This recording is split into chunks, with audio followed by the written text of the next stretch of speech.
In a small, humble town, there lived a father whose days were filled with endless hard work.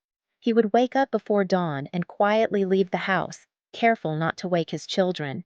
His first destination was a construction site, where he labored under the scorching sun, his hands rough and calloused from the daily grind. But his day didn't end there. After finishing, he would head straight to the vegetable market, carrying heavy bags and crates until his back ached from exhaustion. To his children, he was their hero, though they didn't realize it yet. All they saw was a father who returned home every evening with a warm smile, sat with them to help with their studies, and provided them with food, clothes, books, and sometimes even their favorite treats. They believed life was kind to him, unaware of the silent price he paid.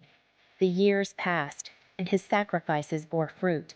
The eldest became a doctor, the second an engineer, and the youngest a teacher. Finally, the long-awaited day came, the youngest child's graduation.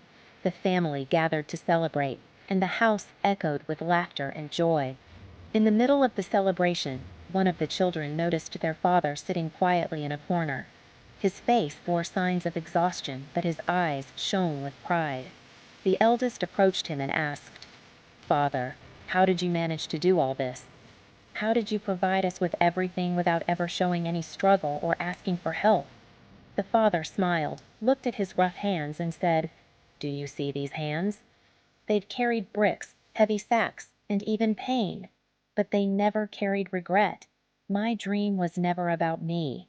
It was about you. Seeing you succeed and smile has always been worth every sacrifice I made." The room fell silent. For the first time, the children saw their father not just as their provider, but as a man who had silently endured so much for their sake. Tears welled up in their eyes as they realized the magnitude of his love. From that day on, they vowed to repay his sacrifices. They didn't just care for him. They carried his story as a legacy, sharing it with others as a reminder that the greatest acts of love are often done in silence.